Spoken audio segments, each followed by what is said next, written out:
1 Tessalonicenses, capítulo 1, versículo 3. Lembramos continuamente diante de nosso Deus e Pai o que vocês têm demonstrado, o trabalho que resulta da fé, o esforço motivado pelo amor e a perseverança proveniente da esperança em nosso Senhor Jesus Cristo.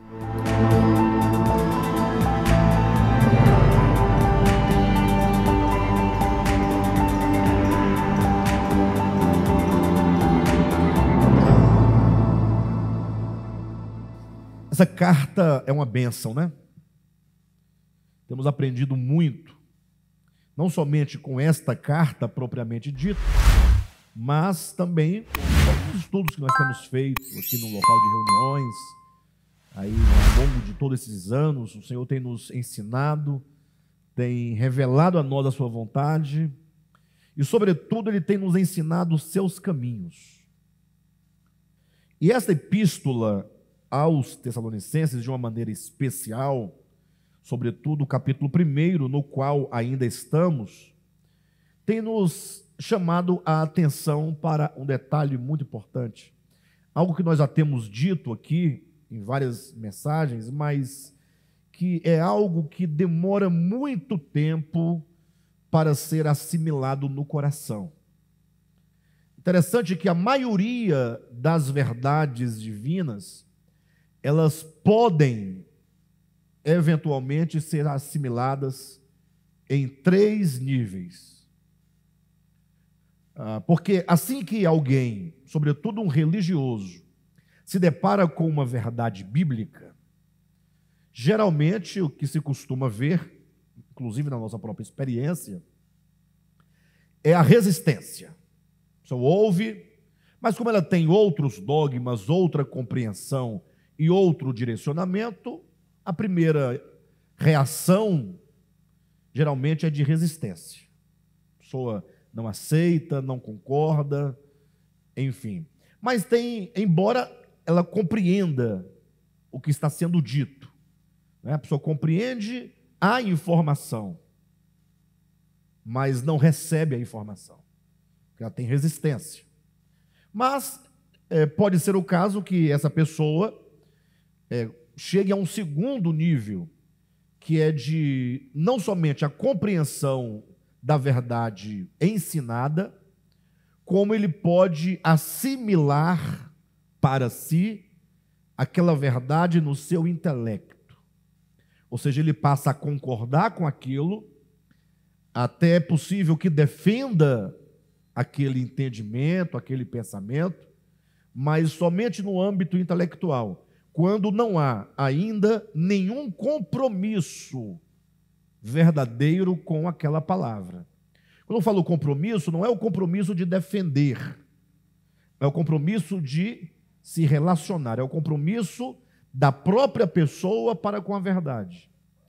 Imagine que o mundo inteiro, ninguém concordasse com aquela verdade, mas aquela pessoa, portanto, tem um compromisso com aquela verdade, ou melhor, ela deveria ter, né, o compromisso com aquela verdade no seu coração. Então, o segundo nível é uma compreensão intelectual, uma assimilação intelectual e até uma recepção intelectual, mas não um compromisso de si para com aquela verdade.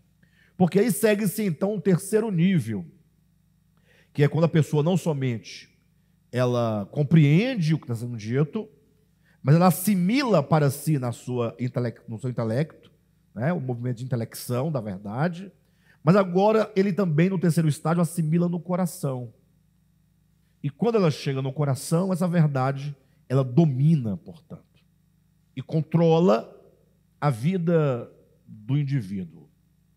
Eu estou dizendo isso na abertura desse estudo, porque nós temos aprendido algo com essa carta, sobretudo o capítulo 1, e que é muito difícil de, primeiro, ser entendido, segundo, de ser assimilado no intelecto, e terceiro, de ser recebido no coração, é o que mais é complicado, mais demora. E isso mesmo no ministério de volta à palavra, eu não digo fora. Por quê? Porque a Escritura ela é muito simples. Quando eu falo simples, eu não estou dizendo que ela é fácil de ser compreendida. Quando eu falo simples, porque ela trata do homem. O homem é o objeto, né, do qual ela trata, não é, que ela trabalha. Agora, os homens é que fazem muitas complicações e formulações teológicas em torno da Bíblia e vão criando doutrinas e complexos doutrinários e tantas interpretações e tantas exegeses e vão criando. Mas, se você ler a Escritura na simplicidade do que está sendo ensinado, sem os óculos da religião, das denominações, dessa linha ou daquela outra linha teológica, você vai observar que a Escritura ela fala basicamente de Deus, no sentido de que a Escritura é a revelação de Deus, não é? E também ela fala do homem, o homem enquanto alvo de Deus, Deus buscando este homem a fim de torná-lo ou de fazê-lo plenamente participante do seu propósito divino, não é? Agora, acontece que nesse capítulo 1, Paulo, ele fala assim, olha, tratando especificamente dos eleitos, existem algumas coisas que são evidências de que aquela pessoa é uma eleita de Deus. No sentido de que essa pessoa, ao ouvir a palavra do Evangelho, ela tem uma recepção diferente daquele que não é eleito. Porque nele, sobre o eleito, repousa uma graça especial. Existe uma graça divina que trabalha de um modo peculiar no eleito de Deus, de modo então que o eleito, ele não é apenas eleito porque ele acredita na doutrina da eleição. Ele é eleito por uma obra divina. A eleição é um ato divino. E quando Deus, portanto, elege, ele supre o seu eleito para que quando ele ouvir a palavra, ele possa, como eu posso dizer, ele possa ouvir de um modo diferente. Tanto é que Paulo vai dizer que os tessalonicenses, eles eram claramente percebidos como eleitos, porque eles não ouviram ou não receberam a palavra de Deus como meras palavras humanas. Ou seja, eles já tinham essa fé no coração, esse trabalhar divino no coração, a priori, né? Para que então, ao ouvir essa palavra, eles pudessem receber como palavra de Deus e com plena convicção no seu coração. De sorte que a palavra recebida deste modo produz, ou produziu neles e produz em todo eleito, as evidências, produz o fruto. Por isso que a palavra na Escritura é comparada a uma semente. Tá bom? A semente é uma metáfora, tanto lá na parábola do semeador, como também lá em 1 Pedro 1,23. Mas o fato é que essa metáfora, ela tem todo o sentido, porque ela quer traduzir toda semente produz um fruto. E a palavra de Deus, enquanto semente, uma vez recebida no coração, como palavra de Deus e em plena convicção, vai gerar o fruto daquela própria e mesma palavra. E nesse ponto, então, eu quero aqui apontar algo que é difícil de as pessoas assimilarem no intelecto, primeiramente compreender, e depois no intelecto, depois no coração. Porque Paulo, quando começa a apresentar os frutos que a palavra gera no eleito, ele vai abordar o quê? É basicamente assim, como identificar um cristão genuíno? É a pergunta. Como identificar um cristão genuíno? Ou seja, quando você fala como identificar um cristão genuíno, é como se você estivesse dizendo assim, o que é mais importante num cristão? O que é mais importante? Porque é aquilo que se mostra, é aquilo que se evidencia, né? O que há de mais importante na vida de alguém que o caracteriza um verdadeiro cristão, um verdadeiro discípulo de Cristo? Ou alguém que de fato está trilhando o caminho da fé no Evangelho. Ora, com agora o avanço da internet, quando eu falo avanço, é porque vocês sabem que a internet, embora já tenha bastante tempo, em evidência e em uso, em expressão, mas agora com a pandemia colocou todo mundo na internet. Quem não estava na internet foi obrigado a ir para a internet. Não é? Por quê? Foi o meio que se tem de se comunicar com as pessoas. Já que não pode se encontrar, fala no início da pandemia, o primeiro ano inteiro de pandemia, o início desse ano também. Agora as coisas começam a melhorar, mas foram aí quase um ano e meio, né, intenso de restrições da nossa possibilidade de nos encontrarmos. Então, todo mundo foi para a internet. Então, agora, até com o advento do podcast, todo mundo, a rádio foi para a internet, todo mundo fazendo seu programa em casa e etc. Cada um já montou um escritório, montou um estúdio, tal. E aí, eu observando esses dias, essa semana mesmo eu estava olhando, a quantidade de pastores, de ministérios, fazendo debates, né? Podcast chama dois pastores, coloca para debater, e observando os temas. Irmãos, eu vou ter que falar, eu não tenho como me esquivar disso. E aí eu fico assim, eu olho o primeiro tema, né? Para ver se me interessa. Nenhum tema me interessa. Por quê? Porque o tema é o assunto que vai ser debatido, não me interessa porque são coisas que não mudam absolutamente nada na vida de ninguém. Às vezes tem um ou outro que fala de nossa experiência prática, toca em algum ponto, né? Eu ouvi, por exemplo, um sobre o divórcio. Então, fala de uma realidade nossa, né? Então, pode ser que ajude a igreja a pensar esse aspecto. Mas outros temas lá, falando lá de trás, coisas que não vão para lugar algum, não é? Ou seja, existe o uso de um tempo, o nosso tempo é muito curto, em torno de coisas que, se acreditadas de um modo ou de outro, não alteram a nossa experiência, a nossa realidade espiritual. Mas, além disso, esse é um problema de ordem estética da religião, como ela se apresenta nas suas doutrinas, mas tem um outro aspecto que é muito mais danoso. Porque uma coisa é o tema não nos interessar efetivamente falando. Porque esses temas que não me interessam, na verdade, interessam a maioria dos cristãos, que estão querendo saber qual era o espinho na carne de Paulo. Querem saber qual que era o problema que Paulo tinha. Aí eles chegam às mais absurdas conclusões, e a despeito de chegarem perto ou não da resposta, de acertarem ou não, e agora? É a pergunta que a gente faz. Descobriram qual é o espinho na carne de Paulo, digamos. Sim, mas e agora? Você vai para onde a partir de então? Né? O que isso vai alterar? Mas além dessa questão de não interessar propriamente, efetivamente a vida de alguém, por não alterar a sua realidade, existe um problema mais danoso. E esta é a questão que é difícil de entrar aqui na mente das pessoas e de cair no coração. É o fato de que, por um lado, os cristãos estão extremamente preocupados com temas que não têm importância real para o viver cristão diário.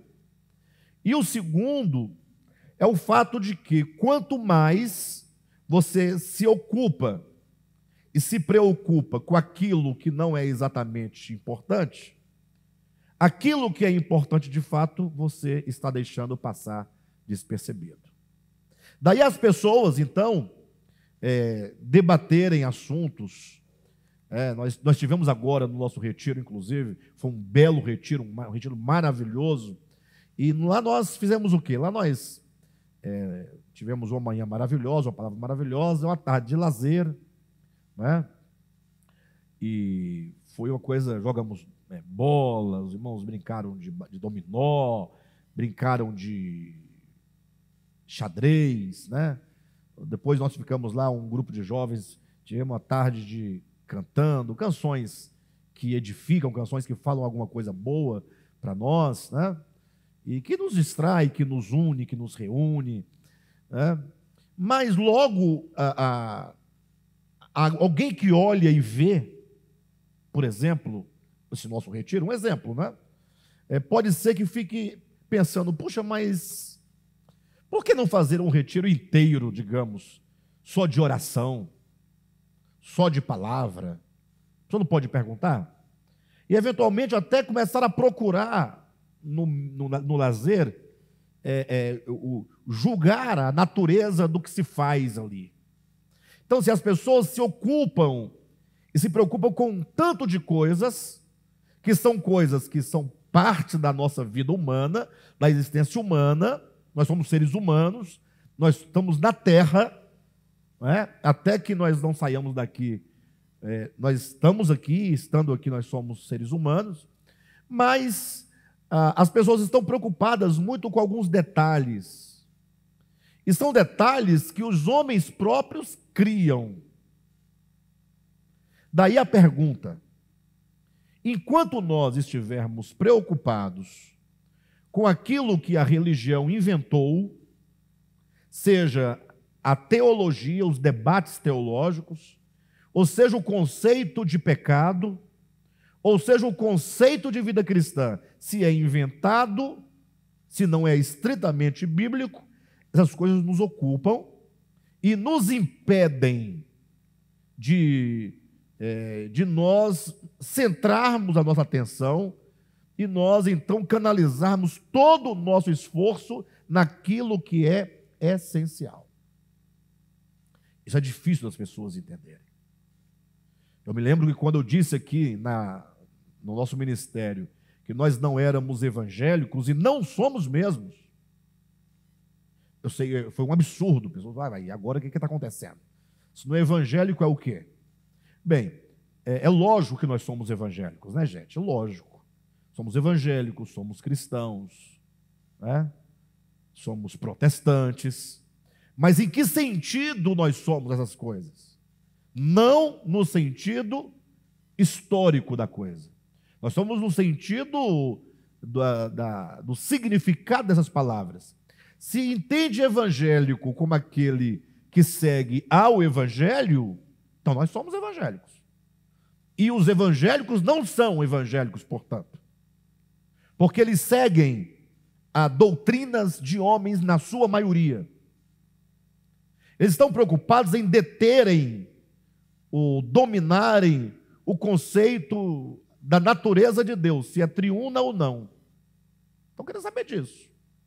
Eles não querem saber do amor, do perdão, da graça, da misericórdia, não querem saber da fé, não querem saber da perseverança na volta de Jesus, da pessoa de Jesus, e nem do amor. Eles estão preocupados com o conceito correto, né? Então, somos cristãos no sentido da palavra que é Cristo, não no sentido histórico da coisa. Então, qual que é o nosso grande labor nesse ministério? É canalizarmos o nosso interesse naquilo que é o ensinamento de Jesus Cristo. Ponto. Qualquer coisa que exceda o ensinamento de Jesus para a nossa salvação, nós não temos parte. Claro para os irmãos isso? O que significa que se porventura acontecer de alguém exigir, querer que nós procedamos de um modo ou de outro, a primeira pergunta que a gente faz é: Jesus ensinou isso? Não, é porque... Não, se Jesus não ensinou... mas é porque tem um versículo aqui? Então vamos ler o versículo. Vamos saber o que o versículo diz dentro do capítulo, dentro do livro, e se tudo isso está em consonância com Jesus Cristo. Jesus, a nossa chave hermenêutica de compreensão e de interpretação de toda a Escritura. Por isso que Paulo, quando ele fala sobre os irmãos de Tessalônica, ele aponta inicialmente 3 características centrais, que estão aqui no versículo 3, né? Que ele fala o trabalho que resulta da fé, o esforço motivado pelo amor e a perseverança proveniente da esperança. Ou seja, ele fala da fé, do amor e da esperança. Todo cristão, ele é caracterizado pela fé interior, pelo amor interior e pela perseverança interior. E essa fé, esse amor e essa perseverança se manifestam, obviamente. Então, como diz Tiago na sua epístola, não adianta você sair por aí dizendo que tem fé. Para de bobagem. E, inclusive, Tiago é terrível, né? Terrível porque ele diz assim: você que diz que tem fé, mas que falta a evidência, a prova e a manifestação dessa fé. Essa fé que é apenas verbal, essa fé que é apenas conceitual. Pode, porventura, esse tipo de fé, essa fé estéril que não produz resultado, essa fé manufaturada pela religião, essa fé que não é orgânica, mas é apenas um dogma, pode, porventura, semelhante fé salvá-lo?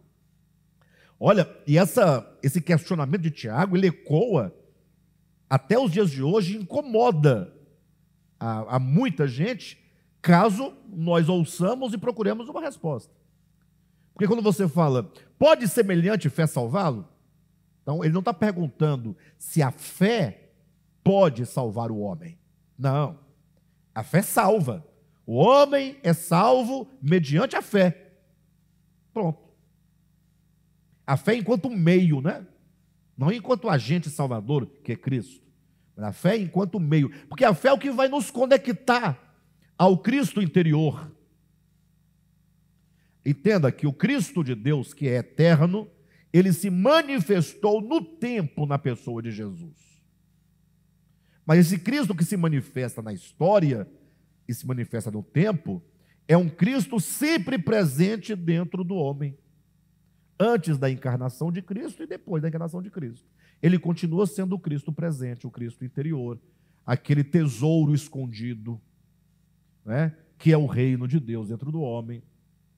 Então, a grande questão que se coloca é que a fé é ela que vai conectar a nossa mente, nosso coração, aquilo que somos imediatamente neste mundo, com as coisas divinas em nós. E é essa conexão que nos torna um cristão autêntico, que nos faz ver e entrar no reino de Deus. Agora, Tiago vai dizer, bem, olha só, você diz que tem fé, ok, mas essa fé, eu vou até mudar um pouquinho a pergunta de Tiago. Ele pergunta, pode semelhante fé, esse tipo de fé, essa espécie de fé salvá-lo? Nós colocaríamos assim, você que diz que tem fé, olha para a sua vida e veja se essa fé tem feito em você o efeito necessário para que você se torne uma pessoa mais virtuosa, uma pessoa melhor, que você passe a julgar as coisas boas e importantes e essenciais, que no caso é o próprio homem, o seu próximo, como é a coisa mais importante da sua vida, seus relacionamentos? Ou será que essa sua fé, por ser uma fé dogmática, tem te feito apenas um cristão arrogante, presunçoso, orgulhoso, né? E que, na verdade, a sua vida não mudou organicamente, ela mudou esteticamente. Você mudou suas roupas, mudou seus hábitos alimentares, não é? E mudou os lugares sociais que você frequenta. Mas não mudou a pessoa. Então, Paulo está dizendo, olha, a fé, o amor e a esperança são coisas que a palavra gera dentro de nós. Essas coisas vão então se manifestar, no caso da fé, enquanto trabalho, enquanto obra. É o fruto da fé, ou as obras da fé.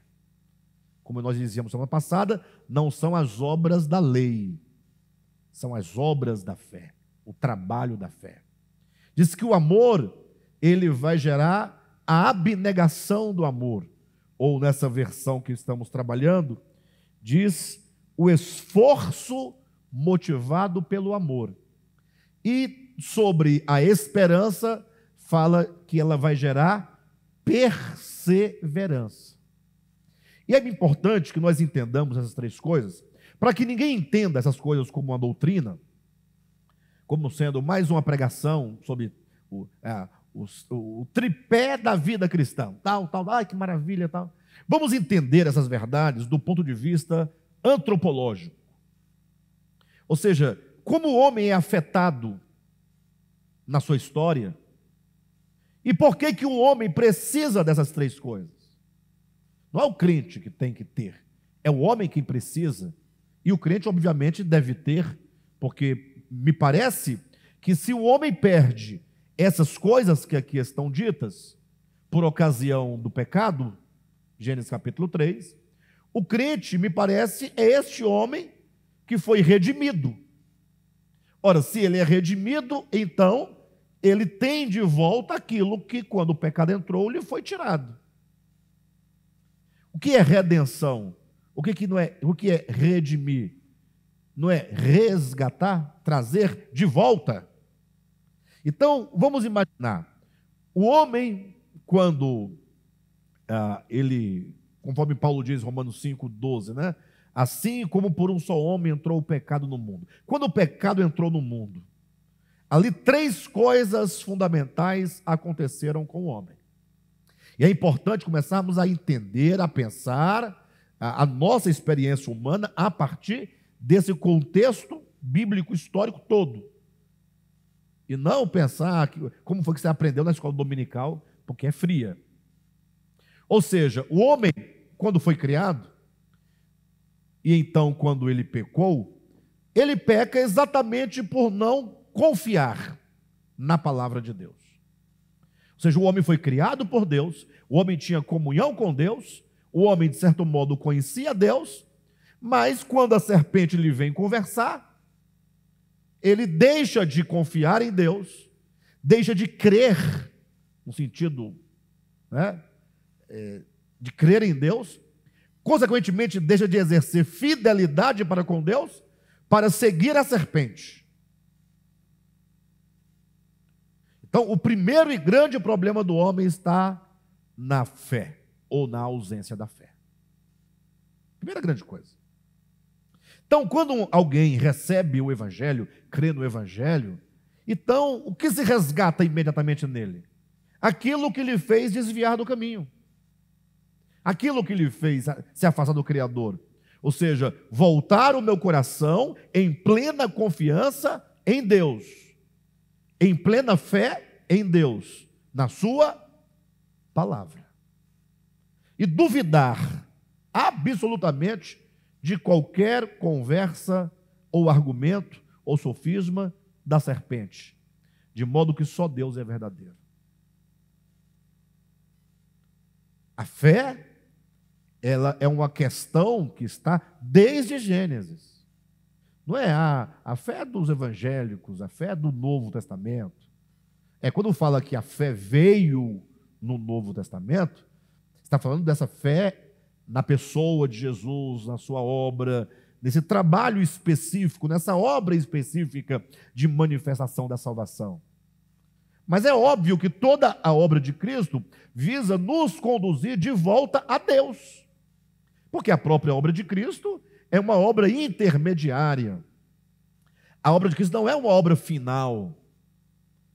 Cristo não morreu por nós para nos levar a Ele. Mas Ele morreu na cruz para que nós, indo a Cristo, possamos por Ele ser levados ao Pai. Hebreus vai dizer que nós estamos sendo conduzidos à glória. Jesus disse: eu sou o caminho, ninguém vem ao Pai a não ser por mim. Ou seja, o alvo é o Pai, Cristo é o caminho.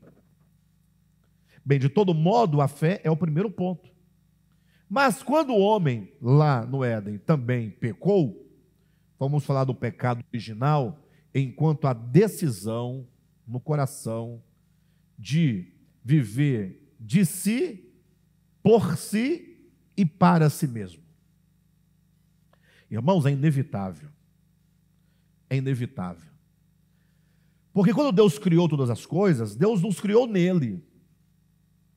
E Deus nos criou conforme está em João capítulo 15, todo o capítulo 15, nos diz que Deus nos criou para amar uns aos outros. E, consequentemente, para servirmos uns aos outros. Quando o homem ele decide viver por si mesmo e para si mesmo, uma segunda coisa que lhe acontece é que agora ele não cumpre mais o papel de amar a Deus e aos homens, de amar a Deus acima de tudo e ao seu próximo como a si mesmo. Ele passa a ser amante de si mesmo. O homem, quando peca, essa é a grande característica do homem no pecado, é que ele se torna um amante de si mesmo, um adorador de si mesmo. De modo que ele cria logo a primeira imagem e cria logo o primeiro ídolo, que é ele próprio, chamado ego, uma máscara, uma ilusão, a quem o homem passa agora a adorar e a servir continuamente todos os dias da sua vida. O homem vivendo para servir a si mesmo. Vamos dizer, mas o homem serve ao diabo. O que serve ao diabo? Para. Não, tudo bem que o homem serve ao diabo, desde que você entenda quem é o diabo. Porque basta você olhar para a sua própria experiência e você vai ver que você está servindo a você mesmo. Perfeito? Porque tudo que o homem sem Deus está fazendo é vivendo para si, para satisfazer suas vontades, para alcançar os seus objetivos. Tudo é em função do próprio homem. De modo que quando qualquer pessoa quer tirar alguma coisa, algum proveito de você, logo você fala, cai fora. É cada um por si e Deus por todos, mas cada um por si. Então, o homem no pecado, desde a origem da sua história, ele já não ama.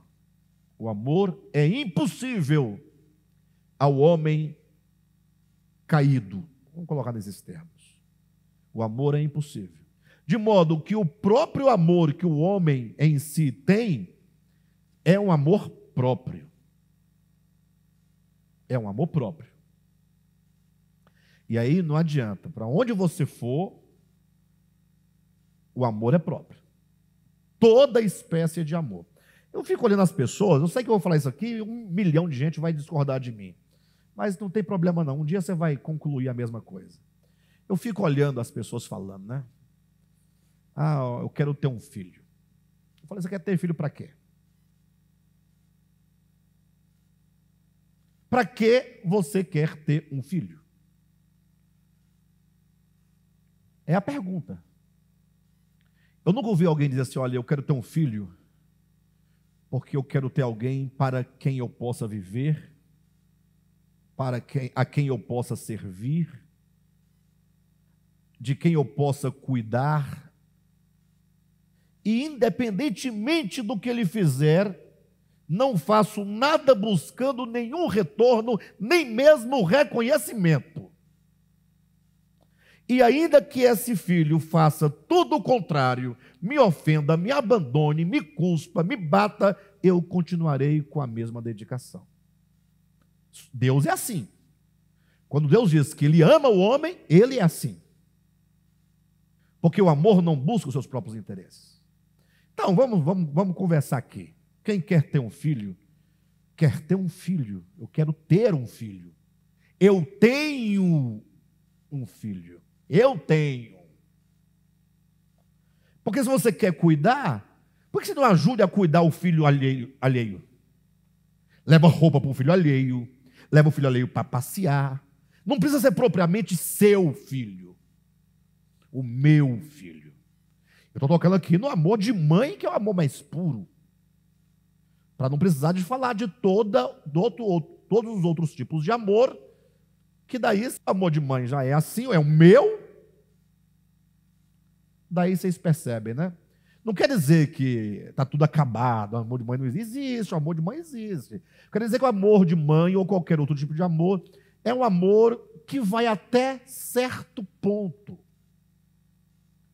E não vai para frente eternamente como amor. Não vai. É bobagem você achar que o amor é algo... é bobagem. Casamento é uma coisa extraordinária. Eu fico olhando assim para os noivos, viu, irmão Cícero? Fico olhando assim, rapaz, não é possível. Os noivos apaixonados, chorando desesperadamente um pelo outro, aquela coisa linda. Eu falo, oh, meu Deus do céu, não sabe, ninguém que sabe o que é a vida. Não sabe. Vera do céu não sabe o que é a vida. Mas não sabe mesmo quando as lutas, os problemas, as dificuldades, o fedor, a falta do dinheiro, a traição. Quer ver uma coisa? Posso dar um exemplo prático para vocês? Falando sobre amor. Posso dar um exemplo prático? Vocês querem pensar um pouquinho comigo? Vamos pensar. Eu vou criar aqui duas pessoas aqui, ó, tá? Espera um pouquinho. Olhem para mim, vamos pensar aqui, pessoal. Vamos pensar. Ó, essa aqui que é mais magrinha, qual o nome dela? Dá um nome aqui. A Jurema. Aqui nós temos a Jurema. Perfeito? E esse gordinho, quem é? O Asdrúbal.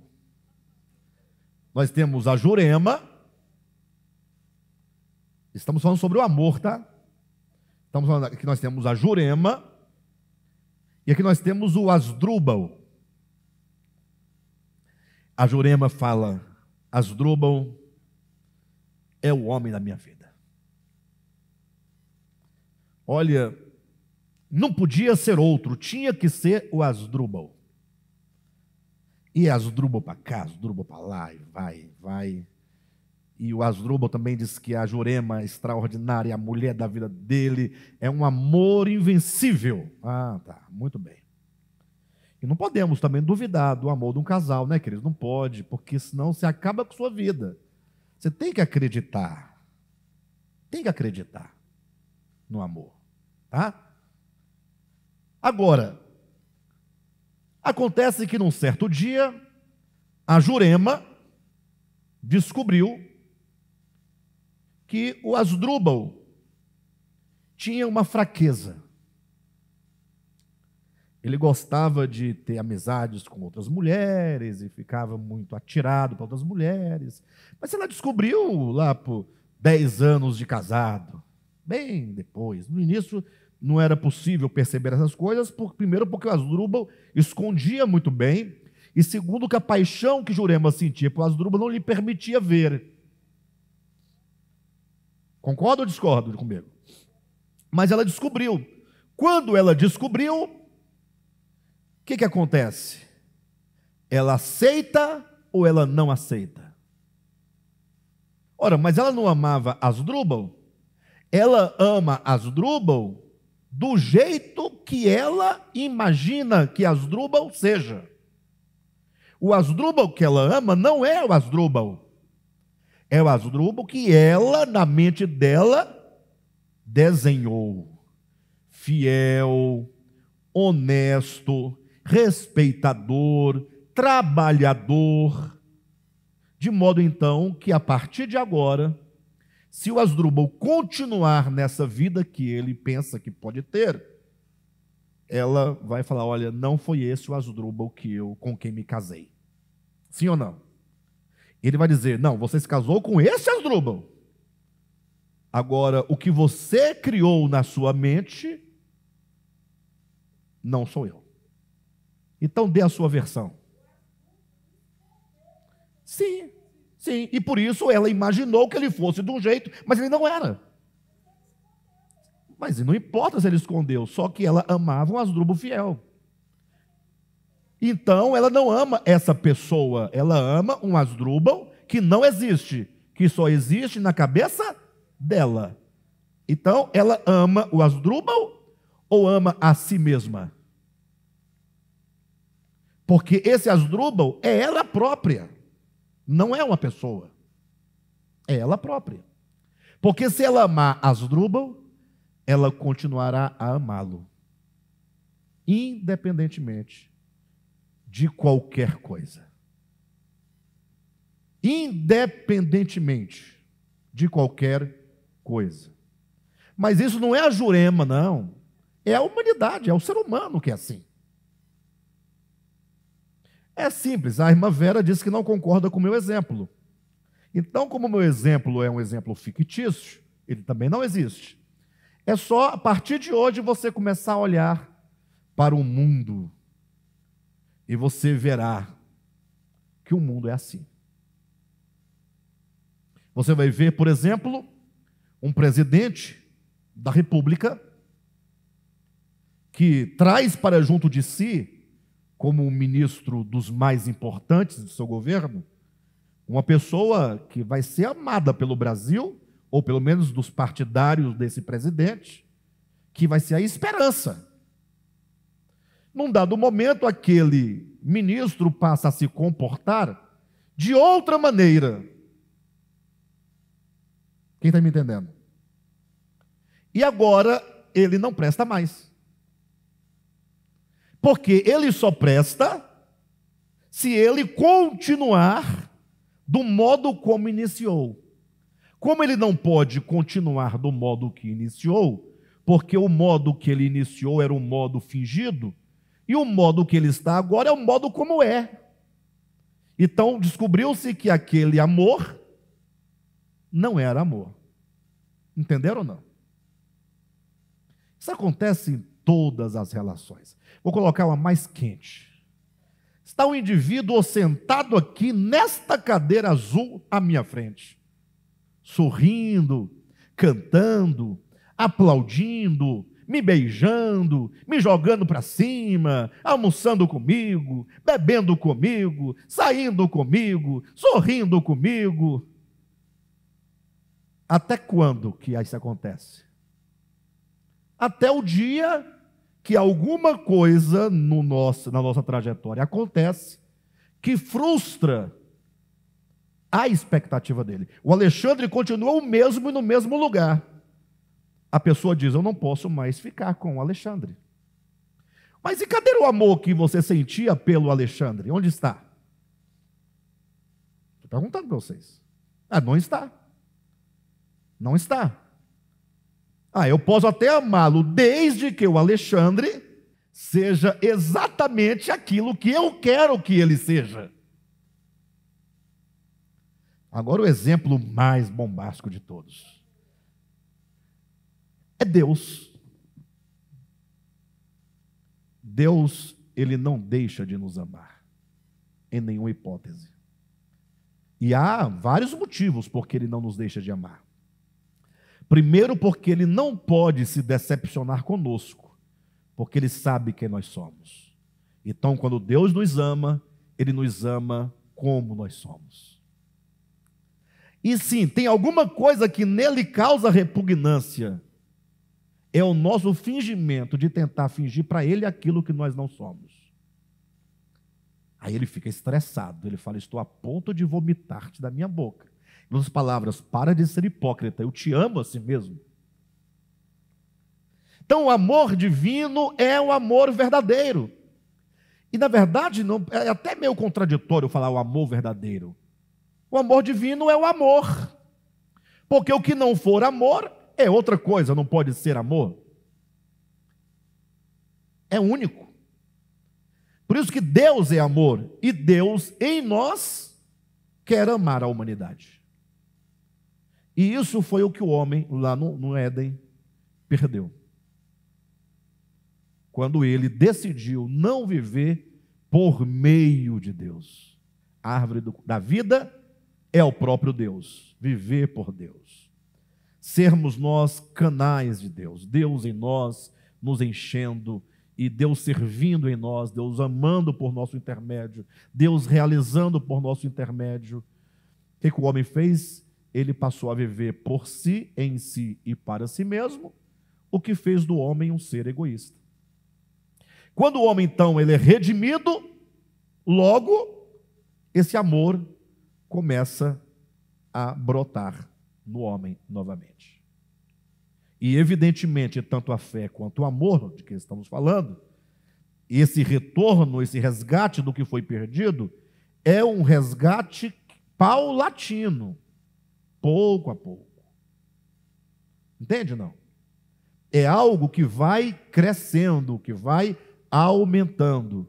Porque nós vivemos essa tensão de termos algo de Deus sendo trabalhado e algo do velho homem estabelecido. Porque poderia ser num passe de mágica, não? Ó, pronto, virou o santo. Mas em nenhum lugar, pelo menos dessa criação, nada acontece num passe de mágica. Tudo é progressivo.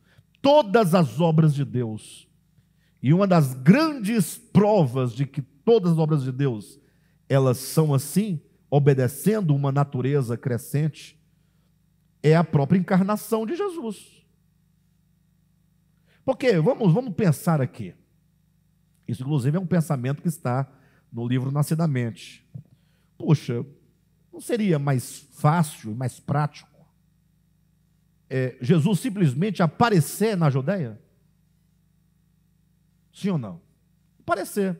Tinha até texto bíblico para poder dizer por que ele apareceu. Sem pai, sem mãe, sem genealogia. Se não tem pai nem mãe, tem que aparecer.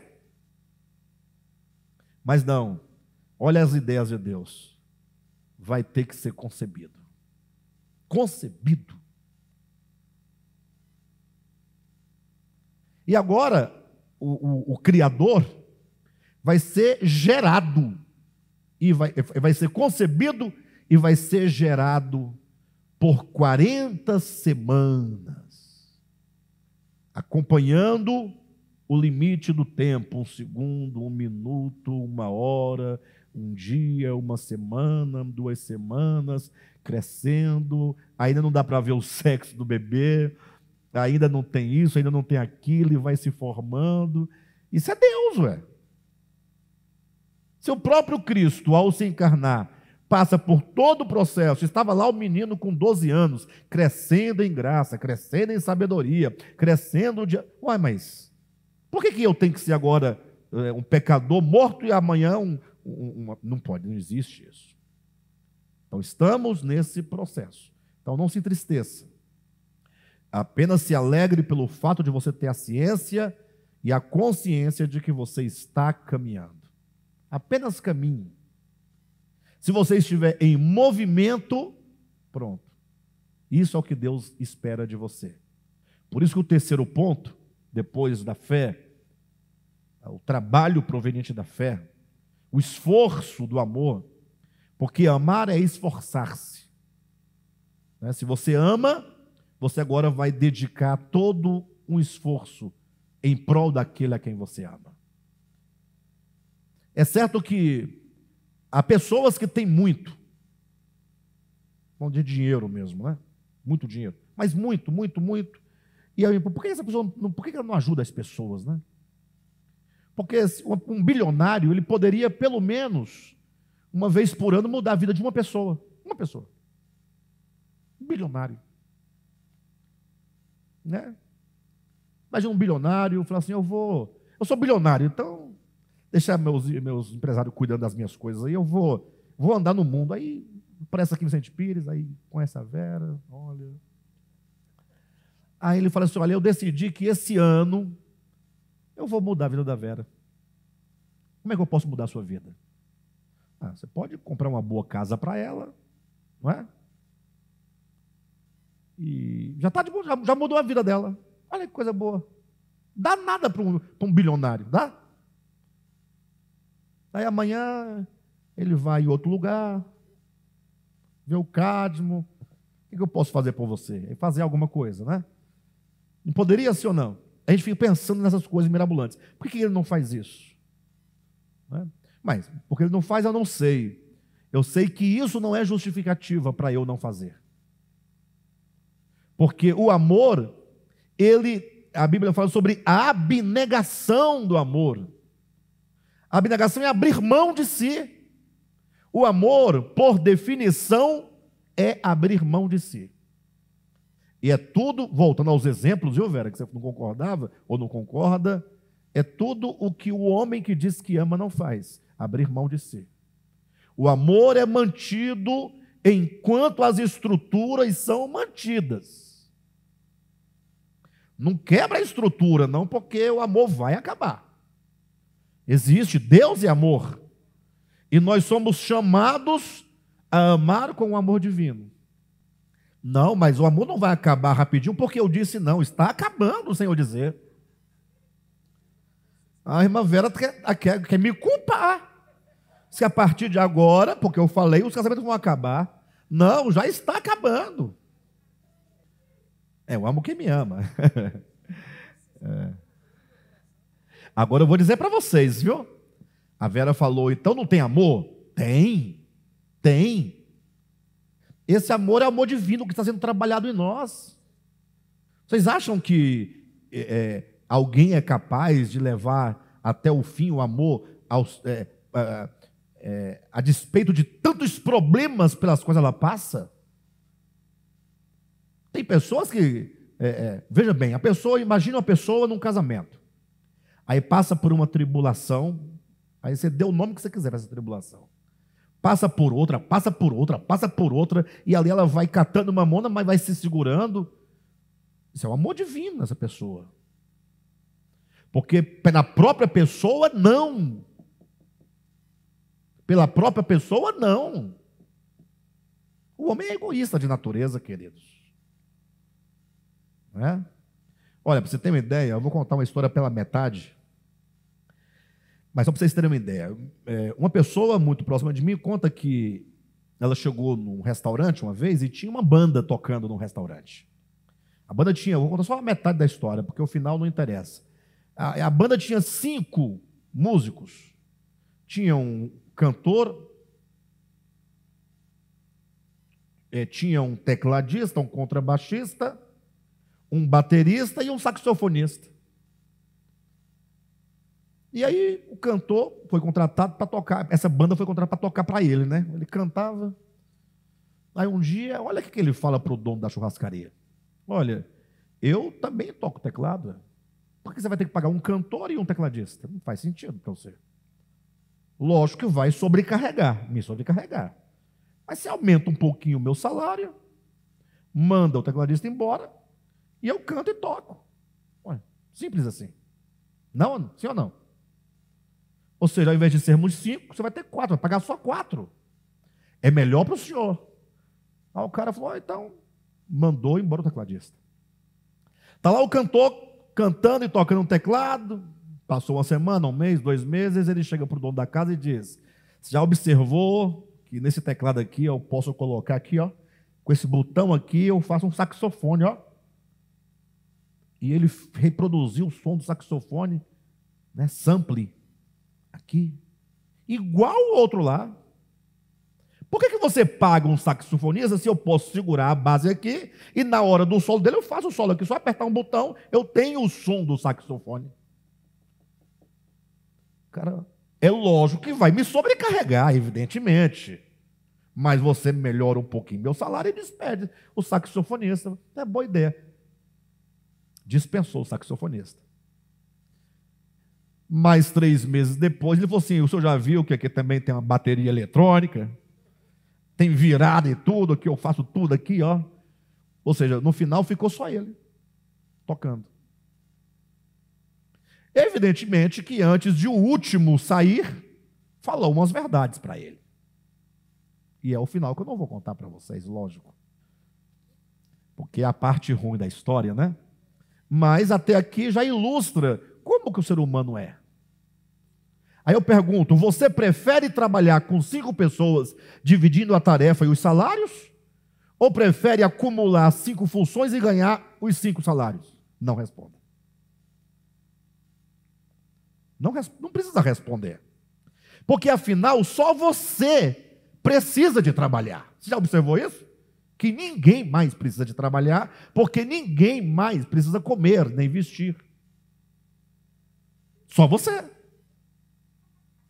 É só você, é lógico. Mas eu estou dizendo quando você vai acumulando funções, né? Lógico que às vezes a própria empresa faz isso, te obriga a isso. Mas eu estou perguntando para você, o que você prefere? Dividir as funções em 5 e diminuir os salários, porque todos vão ganhar uma parte? ou você acumular mais para ganhar mais? É o que você prefere? É uma pergunta para nós pensarmos sobre isso. A gente vive numa sociedade, gente. Não é? Enfim, mas seguindo, o apóstolo Paulo fala de um terceiro ponto, que é a perseverança proveniente da esperança. Observaram que o que primeiro se perde é a fé? A fé nos remete ao princípio, à origem e causa de tudo. Você não pode crer em Jesus se você não crê em Deus. Origem e causa de tudo. Ou seja, tudo em que o Evangelho nos leva a crer tem as suas raízes na origem e na causa fundamental de todas as coisas, que é o próprio Deus. Então você pode situar a fé na origem de tudo. E o amor não está no momento presente de nossas vidas? Pontuando cada momento? O amor. E aí ele fala da esperança, ó. Nos joga para o futuro. A esperança, a perseverança, fruto da esperança em Jesus. Ou seja, esses três elementos criam uma linha em toda a história humana e em toda a trajetória de uma pessoa. De modo, então, que uma das coisas importantes que um cristão genuíno tem é a esperança. E eu vou ser honesto com os irmãos, viu, irmãos? Vou ser honesto com vocês. Porque é muito fácil um cristão falar que tem esperança em Jesus. Não é? O que é esperança em Jesus? Porque a gente vive num mundo e num tempo tão mercantilista, tão tecnicista, tanta tecnologia, tanta riqueza, tanto conhecimento, tanto poder,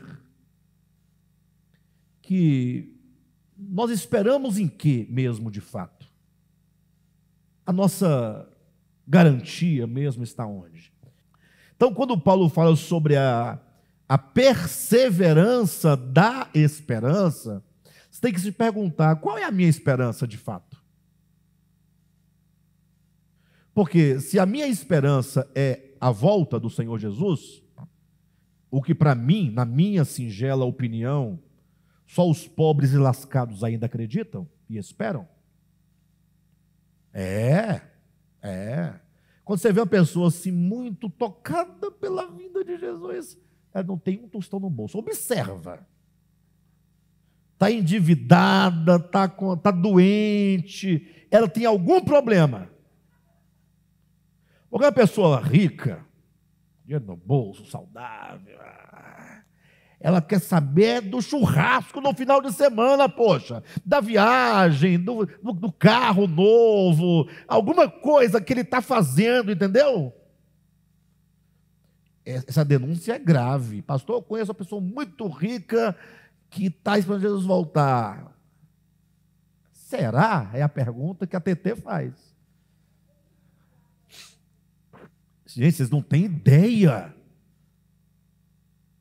Ah, mas deve ter. Vamos deixar uma margem, né? Deve ter uns 3 no mundo. 3 pessoas assim. Porque quando tudo vai muito bem, nós nos esquecemos de muitas coisas. E quando tudo começa a dar errado, começamos a pensar em Deus. Poxa, nós temos que pensar em nós mesmos. Por exemplo, imagina só, quando você começa a ter um probleminha de saúde, quando tem uma dor de cabeça, não, você toma um comprimidinho, você nem lembra de nada, não é normal. Mas ela se intensificar muito, vai doendo muito, começa a tirar seu sono e vai te debilitando, você fala, tem que ir ao médico. Né? Aí você vai marcar uma consulta, marca para 20 dias depois, com o neurologista. Você foi no clínico geral, ele falou, toma esse aqui, mas marca com o neurologista. Aí já preocupa, né? Porque tudo deve ser resolvido na primeira consulta. Não, isso é porque você dormiu mal, toma esse remedinho que vai resolver. Mas quando ele fala assim, olha, procura um especialista, aí você vai falar, Aí ele já pediu 3, 4, 5 exames, aquele que é até dentro de um tubo, Você tem que ficar lá. Aí esse indivíduo que agora vai fazer um exame, já fala no grupo: irmãos, orem porque eu vou fazer um exame. Ora porque eu vou fazer um exame. Quer dizer que se não for ter exame, não é para orar por você, meu irmão? É porque agora eu estou dentro de uma situação que tudo pode acontecer. E eu descobri que a oração do justo pode muito em seus efeitos. Aí agora apareceram os justos, os meus irmãos, a igreja tão amável, a igreja intercessora. Não, se eu estiver mentindo, fale para mim. Aí o indivíduo vai lá, faz o exame, aí ele vai receber o resultado, o médico fala: não, você não tem nada, foi só um susto, deve ter sido um estresse. Acabou. Some de novo, desaparece. Não vai para culto, não quer saber de Bíblia, e o churrasco, aí vai ser quando, e tal, tudo de novo. Até que vem um novo probleminha. Irmãos, eu vou fazer um novo exame, né? E o pior, se der qualquer alteração no exame, não, aí ele vai virando crente. Entendeu? Já pega a Bíblia, já começa a ler um salmo, né? Porque tem salmo que fala: redime minha alma da morte, da cova, né? Já começa a pedir oração na igreja, já começa a querer.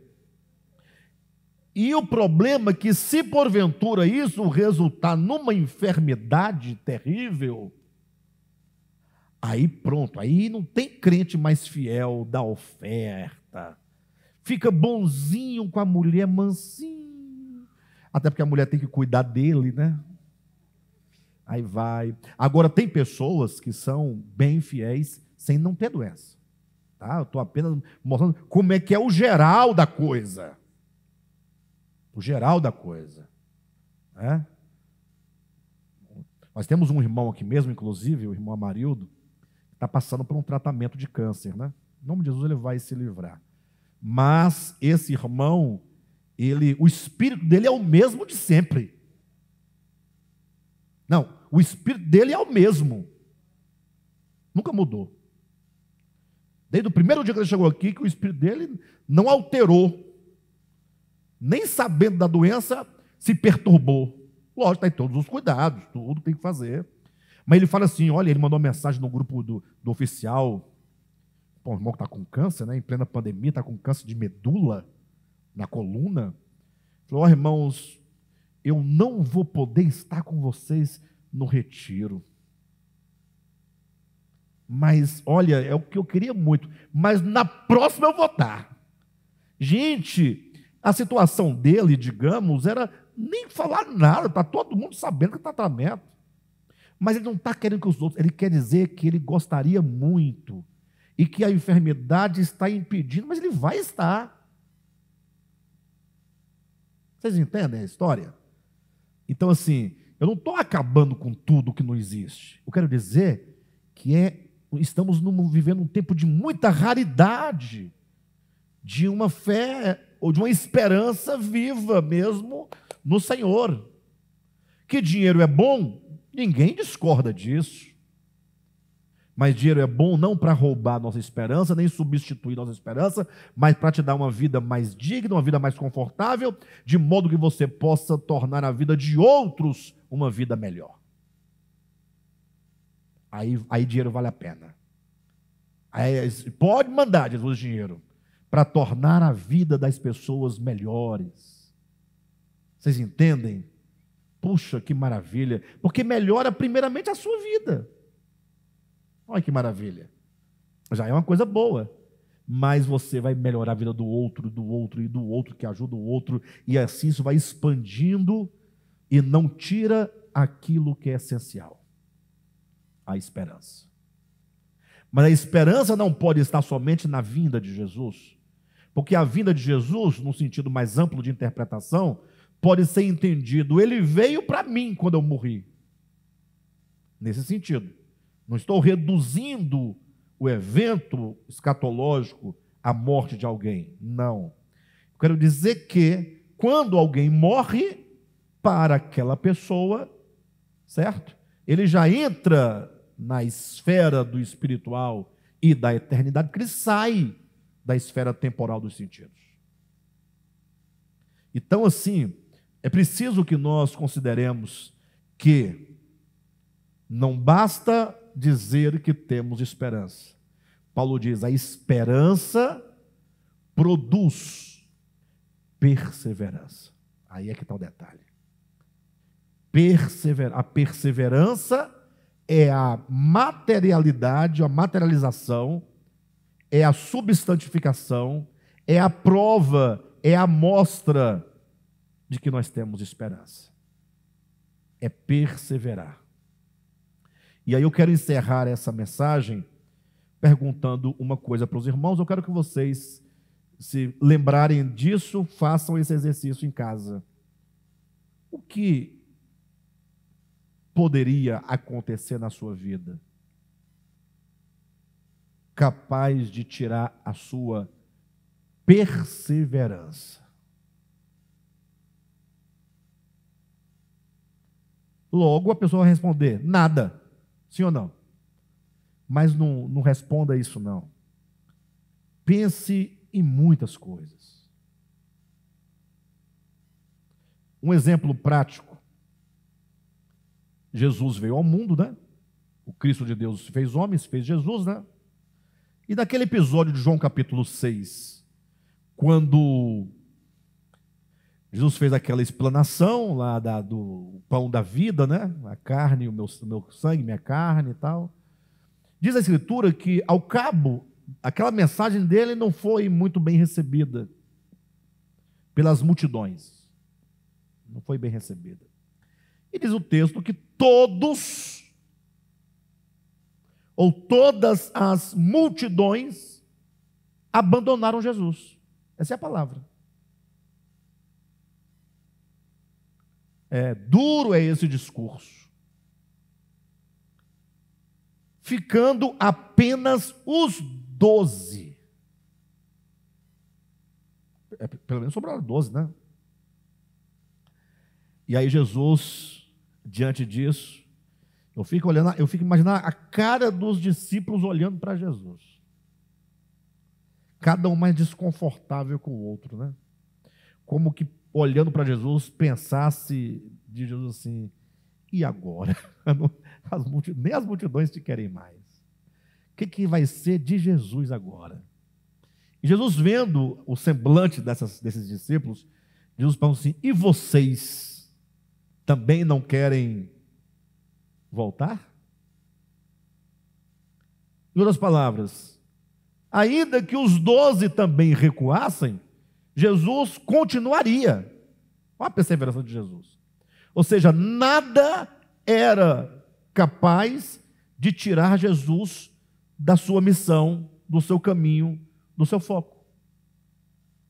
Estava determinado a ir à cruz, sozinho. E olha que isso que eu estou dizendo aconteceu. No momento que ele foi preso, até os seus discípulos o abandonaram. E ele continuou firme na cruz, até o final. E Isaías, no capítulo 63, põe voz profética na boca do Verbo, dizendo: eu sozinho pesei o lagar. Ou seja, vou ser honesto para você, viu? Sozinho. Sozinho. Sozinho. É muita perseverança. Não é? Porque eu já vi casos, alguém fala assim: pastor, eu não vou prosseguir nessa caminhada com vocês. Eu já ouvi aqui, mas não vou exagerar não, umas 10 vezes, no caso de 10 pessoas diferentes, porque a minha mulher não quer. Pastor, o que você sugere? Não, eu não sugiro nada, eu só afirmo que a fé é individual. Você vai para o candomblé amanhã, porque sua esposa foi para o candomblé? O que está acontecendo com você? Você deve ser companheiro e parceiro da sua esposa enquanto esposa. Agora, fé é pessoal. Fé é pessoal. Se meus filhos, minha esposa, meus amigos, minha mãe não seguirem, eu tenho que continuar. Ou se eu desistir, vocês vão parar também? Essa é a grande questão. A quem nós servimos? Em quem está a nossa esperança? É a grande questão. Então, que os irmãos pensem um pouco essa semana, porque na próxima semana, quando nós voltarmos, nós vamos retomar um pouco essa mensagem, né? A gente sempre retoma, repassando os pontos, né? E aí eu queria saber dos irmãos, e seja honesto, porque quando você reconhece uma fraqueza, uma limitação, você tem a oportunidade de trabalhar aquela questão. O que é capaz, ou o que precisa acontecer para eu não mais perseverar? Perfeito? Não. Alguém pode falar assim, não, pastor, você está confundindo. Isso que é o que eu ia falar na semana que vem, mas eu começo a falar para os irmãos irem pensando. Congregar não tem nada a ver com perseverar. Eu posso perseverar no evangelho sem congregar. Eu pergunto, será mesmo? Como assim será? É porque quando você fala em perseverar, tem que pensar, perseverar em quê? Não é? A perseverança em Jesus implica uma série de outras coisas. A igreja não é algo descartável. Porque falar que a igreja, eu posso perseverar sem a igreja, é diferente de uma pessoa que está num lugar em que ela está privada da igreja, e agora, mais do que nunca, ela tem que perseverar, porque ela não tem, então ela está enfraquecida, então agora ela tem que tirar força de onde não tem, diferentemente de alguém que, tendo a igreja, faz da igreja um objeto descartável. Será que a igreja é algo descartável? Temos que perguntar isso. Será que a igreja, porque se a igreja for uma invenção humana, não é? Se for produto de alguém, de poderosos que querem dominar, isso aí não é descartável, isso não existe na fé cristã. Mas se a igreja, enquanto comunidade, pessoas, certo? Que estão juntas no caminho, sendo ajudada e ajudando, se compreendendo como um corpo. É como Paulo, ao dizer sobre o corpo de Cristo, em 1 Coríntios 12, ele diz, o olho não pode dizer, não preciso de ti. Não tem esse texto? Porque é olho, se sente na superioridade, na cabeça, é azul, porque sou olho, não preciso dos pés. Porque se a igreja é descartável, eu posso, eu sozinho, perseverar e chegar lá sem ela. Ou seja, eu não preciso do corpo. Aí vão dizer assim, mas no tempo de hoje, pastor, tem a internet. Ou seja, os homens dons vão estar pregando na internet, você vai estar lá. Porque você é um cara esperto. Você é um cara egoísta. Porque você fala assim, puxa, eu posso me aproveitar de alguém a quem eu não tenha que retribuir nada, nem um muito obrigado, porque eu estou lidando com uma imagem. Entendeu? Então nós temos que rever o nosso conceito, né, de fé, de amor e de perseverança. Amém? Ou de esperança. Ambos, os três vão gerar o trabalho, a abnegação, o esforço e a perseverança. Glória a Deus.